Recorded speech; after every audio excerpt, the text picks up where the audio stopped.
कल्पना करा, तुम्हाला अचानक कळतं की तुमचं संपूर्ण आयुष्य खरं नाहीये. तुमच्या प्रत्येक आनंदामागे, दुःखामागे, तुमच्या प्रत्येक निर्णयामागे कोणीतरी दुसरंच लिहितंय आणि तुम्ही फक्त एका कॉमिक बुकमधलं पात्र आहात. ही गोष्ट आहे दोन पॅरलल युनिव्हर्सची. एक प्रसिद्ध कॉमिक रायटरची मुलगी ओ योन जू अचानक एका गूढ शक्तीमुळे थेट तिच्या वडिलांच्या डिजिटल ड्रॉइंग स्क्रीनच्या आत ओढली जाते.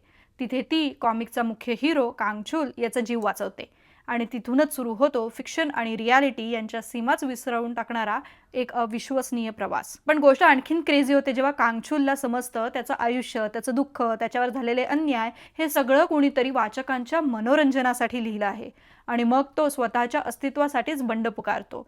या शोची सर्वात मोठी ताकद म्हणजे फ्री विल वर्सेस डिटर्मिनेशन ही भन्नाट संकल्पना.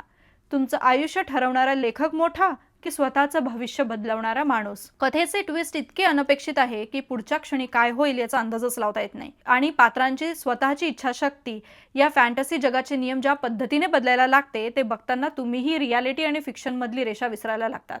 जर तुम्हाला काहीतरी वेगळं, थ्रिलर आणि डोकं चक्रावून टाकणारं बघायचं असेल तर हा शो नक्की ट्राय करा. W2 words. Hop on to my drama watch journey on Safar drama.